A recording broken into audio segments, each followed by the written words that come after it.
À une quinzaine de kilomètres du département de Kédougou, dans le Sénégal oriental, se trouve l'une des merveilles du pays Bassari, Bandafassi.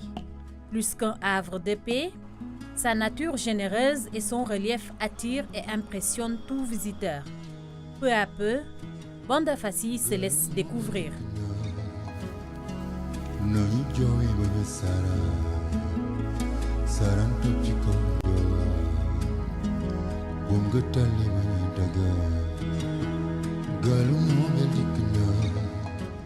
Bandafassi, devenue commune avec l'acte 3 de la décentralisation en 2014, a toujours eu un rôle central dans l'histoire du pays Bassari.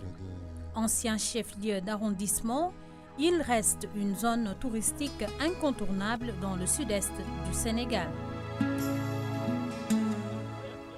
Ce n'est pas un village qui date d'aujourd'hui, c'est un village qui date de très longtemps, mais sur le plan culturel encore, je peux dire aujourd'hui, dans la région de Kédougou, on ne peut pas parler de la culture sans penser à la commune de Bandafassi. Parce que vous avez vu, c'est d'où vraiment l'importance aujourd'hui de la construction de ce centre communautaire qui abrite quand même les festivités des ethnies dites minoritaires de la région de Kédougou.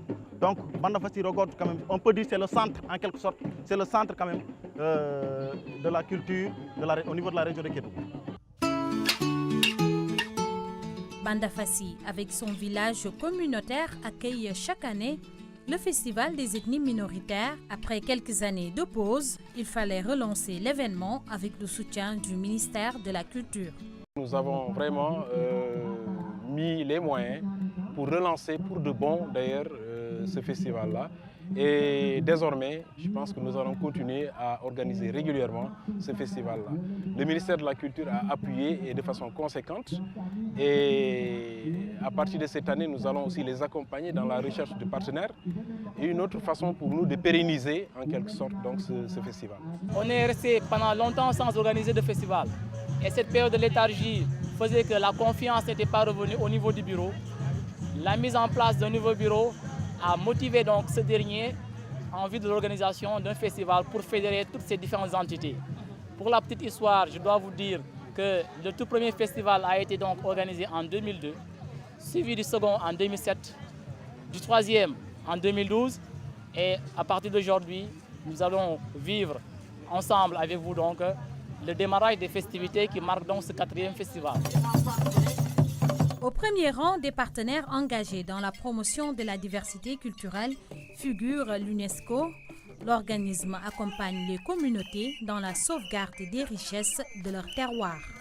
C'est très important pour les gens et les communautés qui l'occupent. C'est aussi très important pour les citoyens du pays, les citoyens du Sénégal, mais c'est aussi très important pour la terre entière, pour la communauté internationale entière. C'est ça un site de patrimoine mondial. Et c'est les communautés du site qui doivent les préserver, les garder et les transmettre pour des générations futures. Pour que mes enfants qui ne sont pas sénégalaises, dans 10 ans, ils viennent et ils puissent voir encore les merveilles du pays Bassari. Le Festival des ethnies minoritaires reste un rendez-vous majeur dans l'agenda culturel du Sénégal oriental qui abrite le pays Bassari. Un nom générique qui englobe à la fois le patrimoine matériel et immatériel. Quand on a pensé à classer les valeurs culturelles et les expressions liées au pays Bassari, on avait eu beaucoup de problèmes par rapport à l'appellation. Parce que quand on parle de pays Bassari, beaucoup pensaient qu'il s'agit simplement de l'ethnie Bassari. Et ça prêtait un peu à confusion. Mais quand nous avons interrogé un peu les ethnographes, les anthropologues et l'ensemble des chercheurs historiques qui ont travaillé sur cette région, on a retenu un terme générique. Quand on parle de pays sérère, il y a beaucoup de communautés à l'intérieur. Quand on parle de pays Diola, il y a les Baïnoung, il y a également un ensemble de groupes. Le pays Bassari est finalement en générique. Il englobe toutes ces ethnies minoritaires, mais également la présence même des communautés Peul. Bassari, Bédik, Djalonké et Konyagi, tous profitent de cette tribune d'expression pour montrer l'identité forte des ethnies minoritaires. Mais justement, pourquoi les appelle-t-on ethnies minoritaires? Ils ne sont pas pléthoriques, Ils sont petits par leur nombre, forcément donc on a jugé nécessaire de les appeler minoritaires, quoique ce terme soit plus ou moins donc discriminant ou bien péjoratif. Mais en tout cas, ces 4 communautés, je pense qu'elles ne sont pas nombreuses, donc ça ne les gêne pas du tout. Il y avait même une ethnie qu'au début qu'on avait prise, dans laquelle il restait à peine qu'une famille. Et finalement, les minorités, quelquefois, vous allez dans l'ordre de 10 à 15 000. Donc la réalité de dire minorité ethnique n'est pas péjorative. Parce que de par leur minorité, ils ont eu des valeurs culturelles immenses, aujourd'hui reconnues au patrimoine mondial. Dans cette diversité ethnique, les Bassaris, reconnaissables par leurs accoutrements faits de perles, semblent les mieux connus. Ils ont des costumes initiatiques assez particuliers, tout comme leur mode de vie. Des perles de couleur jaune, bleue, blanche, tout simplement parce que des couleurs qui sont très apparentes, qui sont visibles de loin. Et puisque donc il faut s'accommoder avec la nature, généralement donc ces couleurs sont très utilisées donc au niveau donc des déguisements qui essentiellement font une particularité chez les Bassaris. Et ces déguisements sont atypiques parce que simplement ils sont peut-être tantôt similaires au niveau des masques et des femmes, tantôt ils peuvent être aussi donc dissemblants entre donc les hommes et donc certaines femmes. Voilà donc nous assistons à cette danse ordinaire qui est particulièrement une danse de Chez les hommes, tout comme chez les femmes, il y a une forte hiérarchisation sociale. Cela veut dire que du bébé jusqu'à l'adultité, il y a différents stades qu'il faut franchir tant chez les femmes que chez les hommes. À côté des hommes et des masques qui représentent les ancêtres protecteurs, nous avons ces femmes. On les surnomme les sages conseillères. Elles sont chargées de préparer les jeunes filles nubiles ou celles qui s'apprêtent à rejoindre le domicile conjugal. La bénédiction des plus âgés est indispensable, tout comme leur soutien et conseils.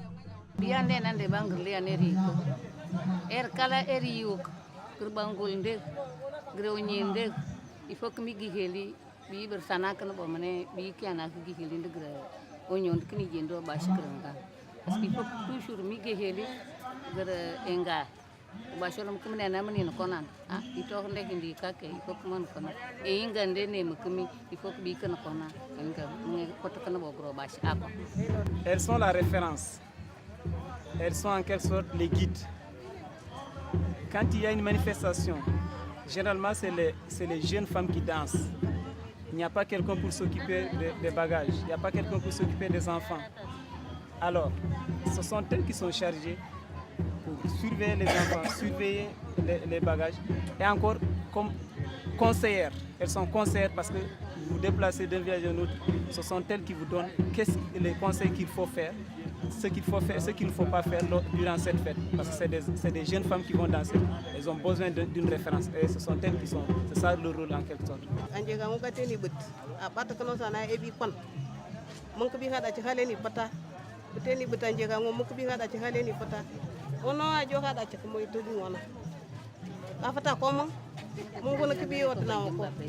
La société Bassari est organisée suivant des classes d'âge.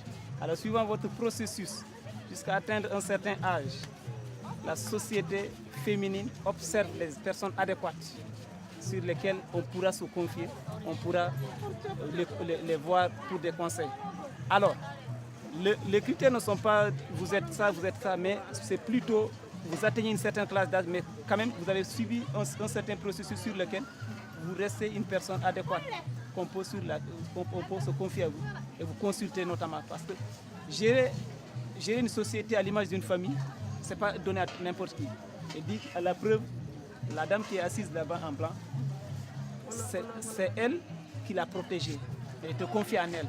Pas parce que c'est sa maman ou quoi d'autre, mais c'est tout simplement. La société avait jugé nécessaire qu'elle ait une personne de référence. On l'a confié, on dit que vous pouvez l'éduquer. C'est votre enfant en miniature, entre guillemets, si je peux le dire. Dans la société Bassari, un fait rare, il existe juste quelques patronymes. Commençons tous par un B. Bouban, quand on dit Bijar, quand on dit... voilà, quand on donne ces noms, on se vous demande est-ce que vous êtes Bassari? Est-ce que vous êtes Sénégalais plutôt? Et ça pose problème parce que ça les frustre. Mais c'est une réalité, on ne les connaît pas trop. Chez les Bassari, il existe également une organisation sociale bien particulière. Chez les hommes, tout comme chez les femmes, il y a une forte hiérarchisation sociale. Cela veut dire que du bébé jusqu'à l'adultité, il y a différents stades qu'il faut franchir tant chez les femmes que chez les hommes. Dans ces concessions reconstituées à titre indicatif dans le village communautaire, les Bassari cohabitent avec une autre communauté, les Bédiks. À Bandafassi, un de leurs fiefs, ils sont majoritaires et gardent encore leurs us et coutumes. Mais pour découvrir le vrai village bédik, il faut escalader cette colline de plus de 300 mètres d'altitude. L'exercice nécessite beaucoup de courage et d'efforts physiques.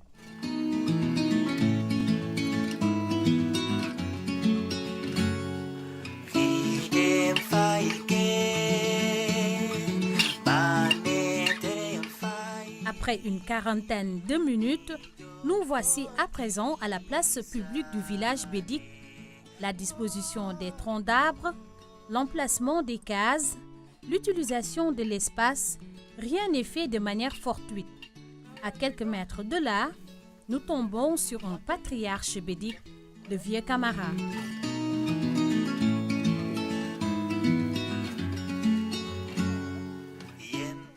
Ici, la biodiversité n'est pas un vain mot, en atteste le style de vie et la simplicité. À la suite de ces échanges qui renseignent sur la générosité de cette communauté, nous poursuivons la marche pour découvrir enfin, en grandeur nature, cette merveille du pays Bassari.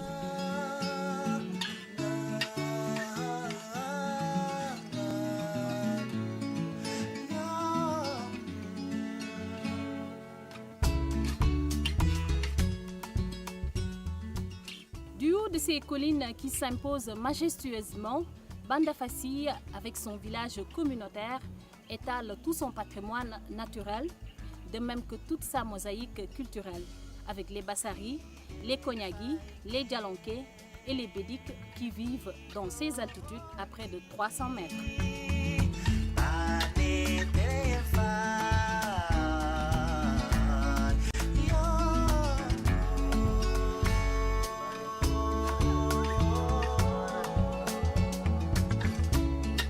De jeunes chercheurs s'intéressent de plus en plus à ces ethnies minoritaires.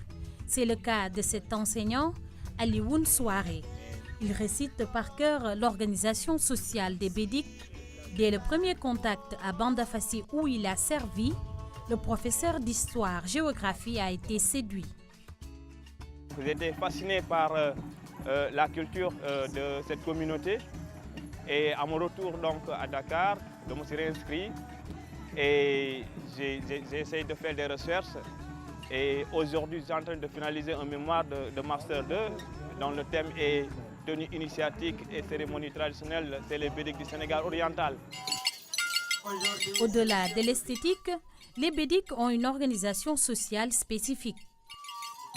Et à Échoir, donc, on a vu, donc, là, on a trouvé les deux cases des hommes, la petite case et la grande case des hommes, où donc, de manière rotative, les 7 classes d'âge que forment donc, les hommes justement, se succèdent dans ces deux cases. Dans la petite case, nous avons ce qu'on appelle donc, les initiés, c'est la case des initiés. À 15 ans, l'enfant, après juste son initiation, donc, entre dans cette case. Il reste pendant 5 ans dans cette case et après, donc, il va entrer dans la grande case des hommes. Et là également, il y a à peu près donc, 6 classes d'âge et chaque 5 ans, donc, l'homme donc, change de classe et jusqu'à la 7e classe qui est donc la classe des sages. Et là, donc, les deux dernières classes, la 6e et la 7e classe, donc, forment ce qu'on appelle les anciens et qui constituent donc, justement un cercle et qui jouent le rôle de conseiller hein, pour les autres. Ce fromager géant au centre de la place publique et ces objets désaffectés restent des témoins muets de plusieurs générations. De même que ces roches qui ont donné leur nom à ce peuple perché au sommet des collines. Tout comme les Bassari, les Bédiks vivent de l'agriculture. La principale céréale reste le fognon. Il est presque présent dans tous les plats. Sa préparation requiert cependant tout un savoir-faire.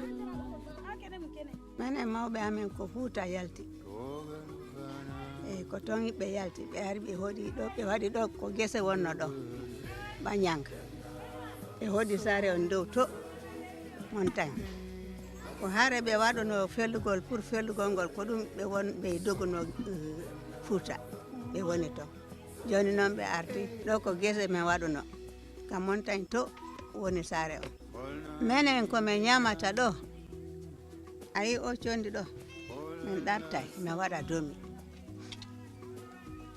min yewray ni min waɗa lacciri après min defay maaro kadi ala wo ko min defata a defay ɗum ɗo jukka una tiga on sa surtini ɗum ukkidira waɗa kanje defa ha moƴƴa minen ko ɗum min ñamata. Chez les Bédiques, le monde initiatique est réservé aux hommes. Ces derniers, connus pour leur talent de grands danseurs, s'illustrent à l'occasion des cérémonies traditionnelles.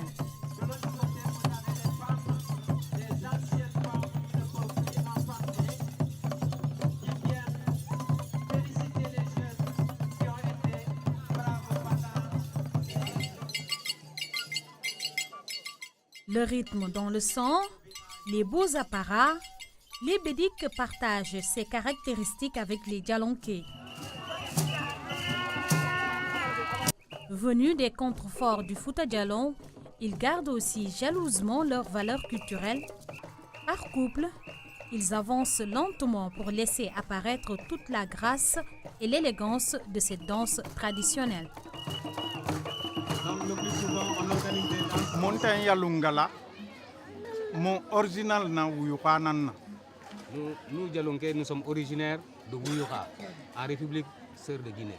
Mon Foutaki Sénégalais, Dalili Nakam. Si nous sommes au Sénégal aujourd'hui, Munga Forina Sangenge Nyakaso. Notre ancêtre qui se nommait Sangenge Nyakaso. Nananun Kelima Wuyuka, Anu Fakena Bifongolimbi. Lui, il quittait Wuyuka pour venir faire son chant à Fongolimbi. Forine non Tana Sokuma Kwei Nanna. En ce moment, nos ancêtres ils cherchaient les champs pendant la nuit. Aliki Dananu. Et c'était un chasseur également. A Fongolimbi, Dokoki, Abe, a Fongolimbi Toki Kwei Nanna. Donc il a découvert le village de Fongolimbi qui est aujourd'hui une commune pendant une nuit. Fongolimbi Dokoki Nakine, Onten, Keliki, Wuyukai Nakine, Onfa Fongolimbi. Donc en gros, les Djalonkais ont quitté comme ça Wuyuka en République de Guinée pour venir s'installer à Fongolimbi. C'est une danse dans laquelle on peut faire tous les gestes et même pour prendre des ablutions. Aujourd'hui, les Djalonkais pratiquent encore quelques rites traditionnels. Tout comme les autres ethnies minoritaires, ils accordent beaucoup d'importance aux cérémonies initiatiques. Elle vous dit bonjour, monsieur le ministre.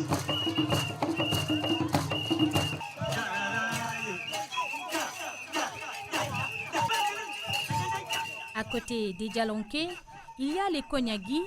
Ils appartiennent au groupe ethno-linguistique Tenda et vivent dans le village de Oubadji. On les appelle la minorité des minorités. Les ancêtres sont venus, ce sont les restes des guerriers de Kolitangela. Ils sont donc venus par le Sénégal oriental pour s'installer à Damanta, où on peut retrouver jusqu'à aujourd'hui du matériel, des objets qui ont servi à leur croyance. De Damanta, ils sont venus à Adjine, qui est devenu aujourd'hui le premier village de Konyaki. C'est Adjine donc qui se sont scindés. Les uns sont retournés vers l'est, ça c'est les jeunes gens, pour devenir les Bassari. Les autres ont continué vers l'ouest, ça c'est les adultes, pour devenir les Badjaranké. Et c'est que les vieillards sont restés dans le pays de sable pour devenir les Konyaki. Comme dans les autres groupes, les fêtes restent liées au mariage et aux activités agricoles. Pour l'occasion, les masques Lukuta sortent et accompagnent la communauté. Selon la coutume Konyaki, quand l'enfant est né, il suit des étapes d'adolescent. Ensuite, avant de prétendre à être jeune gens ou à fiancer une fille, il faut d'abord passer par la danse de Mbreleko.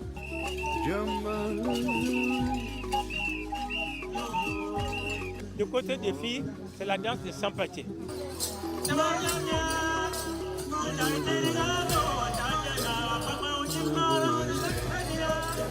Aujourd'hui, tout ce patrimoine matériel et immatériel semble menacé, d'où l'importance de le valoriser et de le promouvoir. On est au patrimoine mondial, qu'est-ce que ça signifie pour les Bédis, pour les Bassaris? Ils sont encore là en haut. Donc c'est là où on doit développer des activités de valorisation par un tourisme culturel vertueux qui a des effets indus, par la promotion des savoir-faire. Ils ont beaucoup de savoir-faire sur la forge, sur la poterie, sur la vannerie. C'est des choses qu'il faut promouvoir pour que ces populations puissent vivre quand même de ce label. Au moment où l'on cherche à redynamiser la destination Sénégal, la diversité culturelle de notre pays se présente comme un véritable levier de paix et de développement durable. Le tourisme et la culture aussi vont de pair. Parce qu'aujourd'hui, beaucoup de gens ne connaissent pas Kédougou, mais à travers ce festival, vont connaître Kédougou, vont avoir l'amour de venir à Kédougou, même au Sénégal. Parce que sur le plan international, aujourd'hui, nous accueillons ici même voyez, des diplomates qui sont en mission au Sénégal, et même d'autres qui ont quitté uniquement la France pour le festival. Les gens pensent qu'il n'y a que de l'or à Kédougou, or qu'il y a une grande recherche culturelle. Donc, ouais, ça peut booster beaucoup de choses. Dès lors, la valorisation et la promotion du patrimoine culturel s'inscrivent naturellement dans la politique touristique de l'État. Reste maintenant à faire vivre ce legs des anciens à travers des événements pérennes de grande envergure à la dimension de l'héritage.